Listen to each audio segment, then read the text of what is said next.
here we're looking at one of my favorite sculptures in the Bode-Museum collection. We see a seated figure of Jesus here with his young disciple John leaning on his breast. This was sculpted by an unknown artist, certainly an artist working around the area of Lake Constance at the very beginning of the 14th century. This intimate moment here is actually extracted from a much larger narrative. So more often we would see these two figures seated at a table at the Last Supper.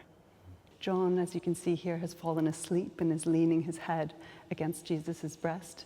And Jesus has put one of his hands on John's shoulder, and they're clasping their hands in a very tender, intimate sort of way here, in a way that might look quite homoerotic to some viewers.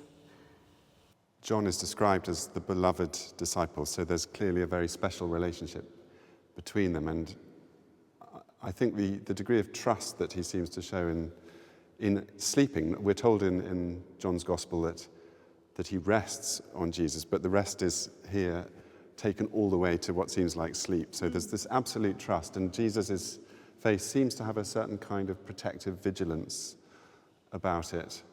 And also there's something poignant about the fact that he, whilst himself vulnerable, this is towards the end of his life, is nevertheless communicating such a protective aura around this beloved friend as well as disciple of his. And before this moment, there's a sequence of events that have led from the baptism, which we just looked at, that is John the Baptist's baptism of Jesus, a different John than we're looking at here.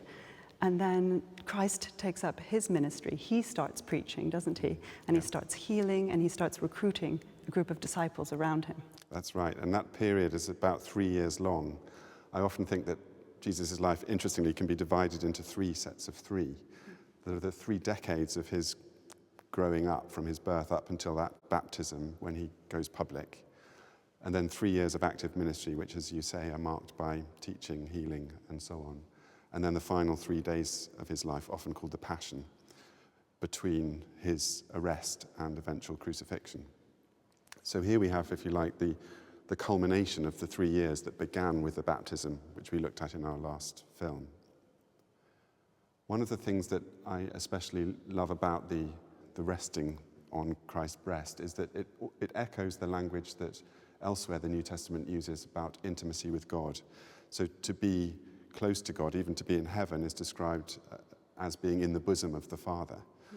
So that sense of being drawn near to God is somehow captured through very physical human bodies here. It's at once very human and, at another level, a sort of divine human event, which of course is appropriate for this figure who is both divine and human. And the word resting in Greek, which is used a lot in the Gospel of John, can also mean abiding, so it has this stronger sense of almost a permanent home being created. And Jesus at the end of the Gospels talks about going to prepare many abiding places, many abodes in heaven for his disciples. So this moment of rest is almost like an anticipation of heaven, and the heaven promised to all of his followers, not only this one beloved disciple, but everyone is welcomed into that belovedness and into that intimacy and that home. This beautiful, intimate moment is actually extracted from a much larger narrative. So more often when we see these two figures together, they're seated at a table with the rest of the disciples in a scene that's known as the Last Supper. So I think to understand this object in context, we should go look at a representation of the Last Supper. Well, here in the Gemäldegalerie, we have the representation of Jesus and John the Evangelist asleep on his breast in the way that we saw in the sculpture in the Bode-Museum just now. But here you can see in this fragment of an altarpiece painted around the 1480s by an artist who is just known as the master of the house book. We don't know the true identity of this artist. That the two figures are now set into a much larger scene, and it's the scene of the Last Supper. And the moment represented is just before Jesus announces to all of his followers, to his disciples, that one of them will betray him. And he indicates that he's going to dip the morsel. As you can see here, he's dipping probably a piece of bread, it looks like, there beside the Easter lamb, and he's going to offer it to one of them. And he says the person he offers that morsel to, that will be the person who will betray him. And that's Judas, And that's of course, Judas. who we see here in the foreground, fingering both what looks like a dagger and a money bag, both rather sinister associations. And the money bag is the money he's received for betraying Jesus. And even a little fly is watching, associated in this rather distasteful way with a rather distasteful act.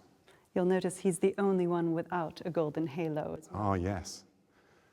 This is also the event at which Jesus institutes, which is to say, establishes and commands his followers to continue the ritual of taking bread and wine as though they're his body and blood. And he promises that when that happens, his followers will receive him in some way personally. And so this is often called the institution of the Eucharist, which is the Christian ritual of remembering Christ, receiving Christ in bread and in wine. And that's something that would have been celebrated on every Christian altar all over the Christian world. In this way, I think the representation of the table of the Last Supper is already suggesting an altar table. You'll notice that the wine that Christ is about to drink is in this chalice shape. That's what we expect to see on an altar during the celebration of the Mass. And an altar is a place of sacrifice in many religions, of course. And it's the sacrifice of Jesus that we're going to look at in our next film.